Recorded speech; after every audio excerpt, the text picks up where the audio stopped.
Please Muzammil को mic दे रही please. अब पीएसएल में बड़ी कारकर्दगी रही, लेकिन नेशनल टीम में उस तरीके से परफॉर्म नहीं। अगेन पीएसएल आया तो ऐसा लग रहा है वापस रिटर्न में आ गए।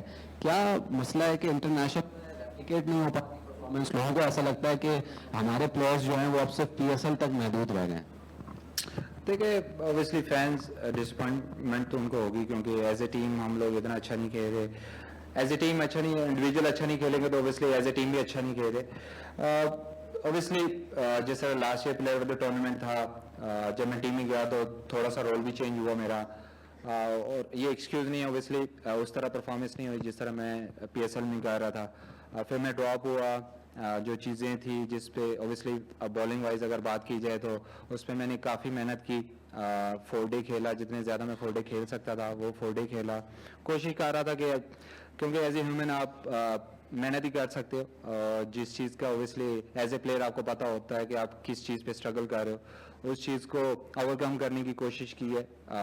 ऑब्वियसली अभी भी मैं इंटरनेशनल टीम में आया, ऑब्वियसली हमारा न्यूजीलैंड का टूर सबके लिए इतना अच्छा नहीं रहा, उसमें मेरा भी उस तरह अच्छा नहीं रहा, लेकिन ऑब्वियसली जिस तरह के मैं हमेशा से बात करता हूँ कि जो चीज़ें हमारे कंट्रोल में हैं हम उस चीज़ की तो पूरी एफर्ट कर रहे हैं, क्योंकि मेहनत हमारे कंट्रोल में है, वो मैं कर रहा हूँ। ऑब्वियसली मेरा प्रोसेस, मैं हमेशा से कहता हूँ कि प्रोसेस पे मैं यकीन करने वाला खिलाड़ी हूँ कि अगर आपका प्रोसेस अच्छा है तो जब आपको रिजल्ट मिलेंगे वो कंसिस्टेंट रिजल्ट मिलेंगे। तो कोशिश करता हूँ कि उसको प्रोसेस को जितना ज़्यादा और अच्छा करने की कोशिश करूँ, जितनी ज़्यादा मैं मेहनत कर सकता हूँ बिहाइंड द सीन वो करूँ। इसलिए एज ए नेशन हमें रिजल्ट चाहिए होते, और अगर रिजल्ट नहीं मिलेंगे तो वो आपके जो बिहाइंड द सीन वर्क होता है वो नज़र भी नहीं आता। तो ऑब्वियसली कोशिश कर रहा हूँ कि वो रिजल्ट भी नज़र आए, सिर्फ बिहाइंड द सीन वाला काम ना रहे। जी महमूद भाई। अच्छा शादाब, अगर कौमी टीम हो या फ्रेंचाइज हो, सबसे बड़ी चीज़ होती है कि कंसिस्टेंसी नज़र नहीं आती है, लेकिन इस्लामाबाद यूनाइटेड ने 4 मैच खेले, चारों जीते, जो कभी फ्रेंचाइज में नज़र नहीं आ रही। 2-3 ऐसे क्या पॉइंट हैं जो आप मार्क करते हैं कि आप मुस्तकिल मिजाजी के साथ जो इस्लामाबाद यूनाइटेड खेल रही है? देखिए 2-3 तो ऐसे नहीं, मुझे लगता है कि सबसे पहले तो प्लेयर्स को ऐसा माहौल दिया जाए कि जहां वो फील करे कि वो रिलैक्स हो, क्योंकि मुझे लगता है कि जब आप घर जाते हो एज ए ह्यूमन, आप जब घर जाते हो तो आपको सुकून मिलता है कि यार आपको नींद भी अच्छी आती है, आपके घर वालों के साथ आप सुकून में रहते हो। तो कोशिश करते हैं कि इस्लामाबाद यूनाइटेड में ऐसा माहौल दिया जाए कि यहाँ वो जो भी प्लेयर आए वो फील करे, वो उसको सुकून मिले, चाहे वो परफॉर्मेंस करे ना करे, क्योंकि प्लेयर्स के फेलियर भी आएंगे, सक्सेस भी आएगी, हम फेलियर को बैक करते हैं। मुझे लगता है कि हमारे फ्रेंचाइज की ये अच्छी चीज़ है कि फेलियर को हम बैक करते हैं, और जब आप फेलियर को, किसी भी प्लेयर के फेलियर को बैक करते रहेंगे, और मुझे लगता है कि इवेंचुअली वो प्लेयर उस टीम के लिए कुछ भी करने को तैयार होता है। तो मुझे लगता है कि सबसे ज़रूरी ये है कि फेलियर को बैक किया जाए और उनको कंसिस्टेंट रन देना चाहिए, ताकि वो चीज़ों को प्रूव कर सके, क्योंकि हमारा ऐसा नहीं होता कि अगर हम किसी भी प्लेयर को लेते हैं कि वो 10 मैचेस में परफॉर्म करेगा, ऐसा कभी भी नहीं हो सकता। किसी भी हम ओवरसीज प्लेयर को भी लेते हैं या जो हमारा लोकल भी प्लेयर होते हैं, जो दुनिया के स्टैट्स हैं, वो 10 में से 2 मैचेस अगर आपको जिता रहा है तो वो दुनिया का बेस्ट प्लेयर है। तो हम जिस प्लेयर को भी लेते हैं तो हम यही कोशिश करते हैं कि वो टूर्नामेंट में हमें मैक्सिमम 2 ऐसे मैचेस करके दे जहां वो या उसकी कंट्रीब्यूशन हो या वो मैच विनिंग परफॉर्मेंस हो। शराब इधर कराची में चौथा मैच हुआ, बट स्पेक्टेटर वाइज इतना एनकरेजिंग नहीं रहा, तो कितना फैंस की प्रेजेंस ग्राउंड में आप लोगों ने मिस की? क्योंकि हर टीम चाहती है कि क्राउड हो, चीयर करता रहे। ठीक है, पिंडी का इतना बड़ा स्टेडियम नहीं तो वहां शायद इतना फील ना होता, बट कहीं आपको लग रहा है कि क्राउड का इंथुजियाज्म थोड़ा सा मान पड़ गया? और डू यू थिंक कि ये जो, अगर ये मान पड़ा भी है तो इसका ताल्लुक कौमी टीम की परफॉर्मेंस से है कि लोग शायद नाराज हैं कि टीम कुछ करके नहीं दे रही, तो हम क्यों पीएसएल में देखने आए? नहीं, देखो वो जो नाराज होना, तो वो तो अगर मैं भी होता तो ऑब्वियसली हम अगर किसी मुल्क के लिए ऑब्वियसली हम किसी चीज़ से मोहब्बत करते हैं तो ऑब्वियसली हम नाराज तो होते हैं कि अगर वो वैसी चीज़ ना हो, तो फैंस का नाराज होना तो ऑब्वियसली बनता है। लेकिन मुझे लगता है कि जिस तरह मैंने पहले भी बात की, ऑब्वियसली फेलियर आए टीम के भी, प्लेयर्स के भी, या तो हम उनको बैक करें या हम चीज़ें चेंज करें। तो मुझे लगता है कि हमारे पास जो ऐसी चीज़ें हैं जिनको हम बैक कर सकते हैं, मुझे लगता है कि मेरा मानना है कि जिस प्लेयर ने आपको अगर इंटरनेशनल लेवल तक प्रूव करके दे दी है, तो उस चीज़ को बैक करना चाहिए। उसके फेलियर ओबियसली आएंगे, ऐसा कोई प्लेयर नहीं है दुनिया का जिसके फेलियर नहीं आते। और मुझे लगता है कि वो जिस तरह पहले बात कर रहा हूँ कि फेलियर को बैक किया जाए, उनको कंसिस्टेंट रन देना चाहिए।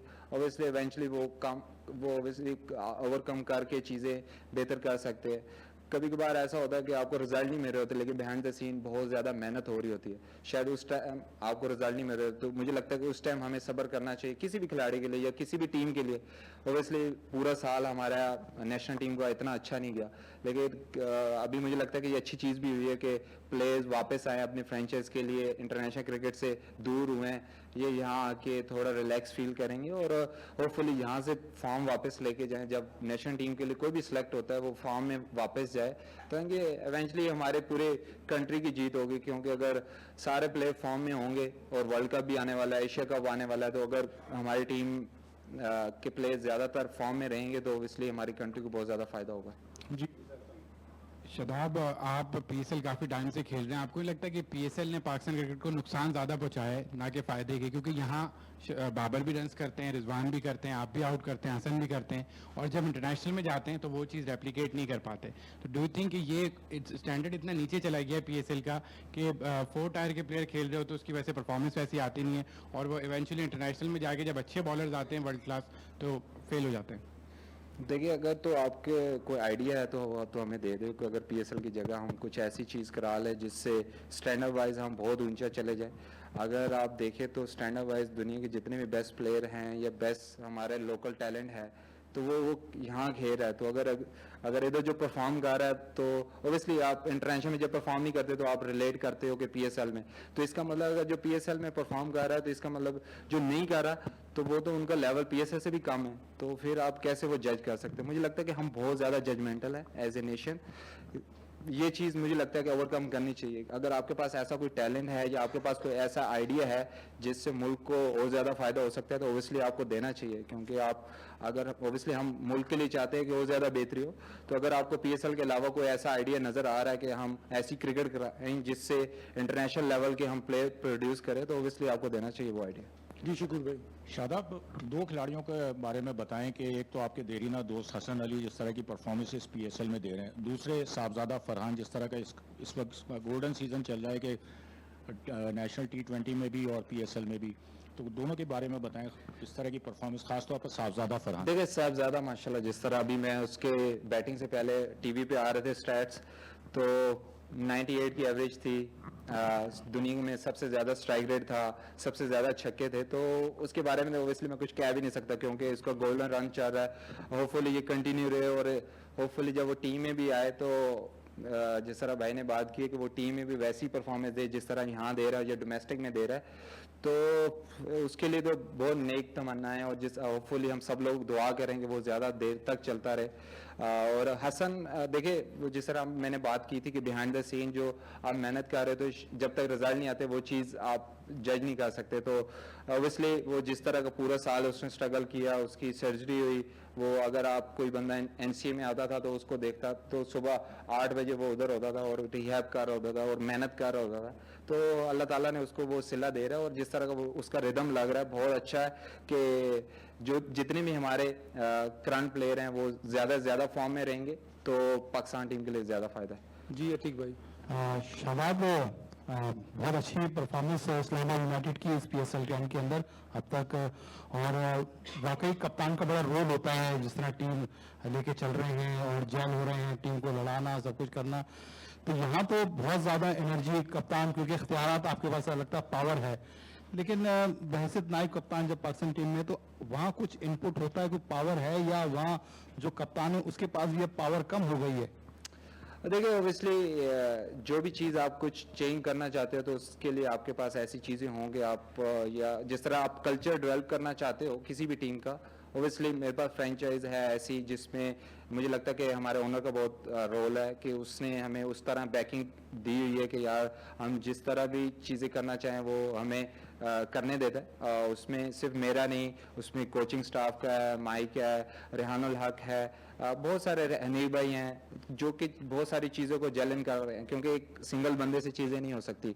चाहे मैं ग्राउंड में बहुत सारी चीज़ें कर रहा हूँ, लेकिन बिहाइंड द सीन जो मैनेजमेंट है उनका बहुत अहम रोल है किसी भी फ्रेंचाइज का या किसी भी टीम का कल्चर डेवलप करने में। तो दूसरा वाइस कैप्टनसी मैं तो अभी वापस आया हूँ, तो अभी तो देखेंगे कि इस PSL के बाद कैसे इख्तियारात मिलते हैं।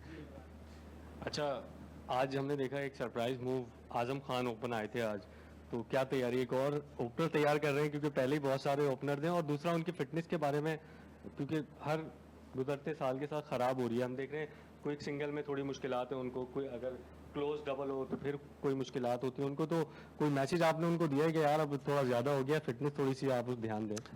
देखिए, जिस तरह आजम के ओपन की बात है, तो जब हम ड्राफ्ट में टीम सेलेक्ट कर रहे होते हैं और उसके हफ्ते बाद हम सब प्लेयर्स जितनी भी टीम बन चुकी है तो उसको रोल दे देते हैं कि आपके पास इतना इनफ टाइम हो कि जब आप टीम में आओ और जब आप प्लेइंग 11 में खेलोगे तो आपका ये रोल होगा। और आजम का भी हमने उसको बता दिया था कि हम आपको एज ए ओपनर भी देख रहे हैं, तो ओबियसली आजम ने उस नए बॉल से बहुत ज़्यादा प्रैक्टिस की है। और मेरे ख्याल से अगर आप फिटनेस की बात करें तो मुझे लगता है कि वो वाला अब सवाल होना नहीं चाहिए। अगर आप जिस तरह मैंने पहले बोला कि हम उस चीज़ को एक्सेप्ट कर रहे हैं, कुछ ऐसा एक प्लेयर होगा जिसको हम कवर कर सकते हैं, मुझे लगता है होगा, और हमारे टीम के लिए वो फ़ायदा, मैं ये नहीं कह रहा कि वो पाकिस्तान के लिए होना चाहिए, लेकिन करंटली वो जिस फ्रेंचाइज के लिए खेल रहा है उसको एक ऐसा प्लेयर है जिसको हम कवर कर सकते हैं, तो मुझे लगता है कि हम उसको कवर कर रहे हैं। और यही चीज़ है कि हम उसको बैक कर रहे हैं। आपने देखा होगा कि वो इस्लामाबाद के लिए हमेशा से परफॉर्म करता है और हमें उसकी परफॉर्मेंस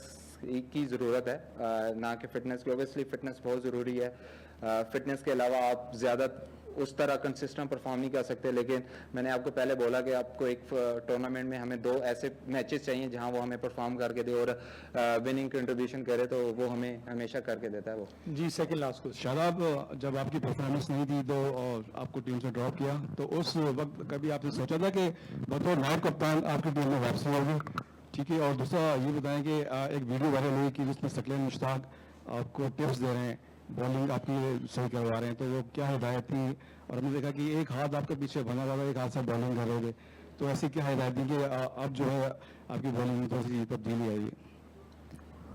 देखिए, जब ड्रॉप हुआ तो ऑब्वियसली जिस वजह से ड्रॉप हुआ, पहले तो कोशिश की है कि उसको ओवरकम करें, उस पर मेहनत करें ताकि टीम में वापस आएँ। और आप ऐसा नहीं है कि प्लानिंग होती है कि यार आप कैप्टन बनोगे या वाइस कैप्टन बनोगे या कुछ ऐसी आपको ओहदा मिल जाएगा, तो इसकी कोई ऐसी प्लानिंग तो नहीं होती, ना आपके कोई माइंड में होता कि आपने ये बनना है या आप उस चीज़ के पीछे भागते हो। तो ना कभी मैं इस चीज़ के कभी पीछे भागा हूँ, ना मुझे इतना ज़्यादा है कि भागना चाहिए। दूसरा, सैकिब के साथ देखिए, जब स्ट्रगल कर रहा था तो जो ऐसी चीज़ें थी थोड़ी बहुत फाइन ट्यूनिंग होने वाली थी बॉलिंग में, तो वो एक ऐसी ड्रिल थी जिससे मुझे ज़्यादा हेल्प मिली। और देखिए, वो कोशिश कर रहा हूँ कि वो कंसिस्टेंटली वो चीज़ें होती है और कंसिस्टेंटली एज ए बॉलर मैं परफॉर्म करता रहूँ। जी, सुहेल, लास्ट क्वेश्चन। शादा भाई, पहले तो बहुत बहुत मुबारक हो 2 विनिंग स्ट्रीक्स के लिए कि इस्लामाबाद यूनाइटेड आज PSL में लगातार 9 मैच जीत कर सबसे ज़्यादा लगातार मैच जीतने वाली टीम बन गई, और कराची किंग्स को भी 2020 के बाद आपने कभी अपने खिलाफ जीतने नहीं दिया। तो 2 विनिंग स्ट्रीक्स के हवाले से बात कीजिएगा, बताइएगा क्या फीलिंग है? दूसरा, मैथ्यू शॉट आज इस टूर्नामेंट से बाहर हो गए हैं, क्या कोई हम रिप्लेसमेंट देखेंगे या फैनिडसन कब ज्वाइन करेंगे? क्योंकि बहुत बड़ी पिक थी, टीम अच्छा ज़रूर कर रही है, लेकिन अब क्या इसका जो है नियम बदल होगा, क्या सिलसिला होगा? देखिए, डेफिनेटली मैथ्यू शॉट को हम मिस करेंगे क्योंकि हमारी पहली पिक थी और प्लेटिनम पिक थी। ओबियसली अनफॉर्चुनेटली वो इंजर्ड हो गया और उसको ओबियसली रिप्लेसमेंट तो हम लेंगे। और राशि भी मेरे ख्याल से 5 मैचेस बाद हमें अवेलेबल हो रहा है लाहौर में। तो दूसरा, विनिंग स्ट्रीक तो मुझे पता नहीं था वैसे, क्योंकि बहुत ज़्यादा चीज़ों का सोचते नहीं एज ए टीम। कोशिश करते हैं कि जो हमारे हाथ में चीज़ें हैं हम उसको एज ए प्लेयर अपने जिसको हर प्लेयर को रोल दिया गया है और उनसे ये डिमांड की जाती है कि जो आपका रोल है उसको अच्छे तरीके से निभाने की कोशिश कीजिए, क्योंकि आप एज ए ह्यूमन कोशिश ही कर सकते हैं। ऑब्वियसली आपको रिजल्ट का तो पता नहीं होता, बस आपका एटीट्यूड ग्राउंड में बहुत अच्छा होना चाहिए, क्योंकि एटीट्यूड मैटर करता है चाहे आप जीत रहे हो चाहे हार रहे हो, ऑब्वियसली वो बहुत इंपॉर्टेंट है। मेरे एज ए कैप्टन मैं हमेशा उनसे सिर्फ एक चीज़ की डिमांड करता हूँ, नेवर गिव अप एटीट्यूड होना चाहिए, चाहे हम हार रहे हो चाहे हम जीत रहे हो। किसी ऐसी टीम को जब हम हार भी रहे हो तो कोई ऐसी ब्लेम गेम ना हो, या कोई आप एक दूसरे को ऐसी नज़र से देखे नहीं कि शायद दूसरे प्लेयर को ऐसा फील हो कि यार शायद मेरी वजह से टीम हारी है। तो कोशिश करते हैं कि चीज़ें सिंपल रखी जाए, प्लेयर्स को ऐसा माहौल दिया जाए जहां वो एंजॉय करते रहें और एक दूसरे की कंपनी एंजॉय करते रहें। Thank you.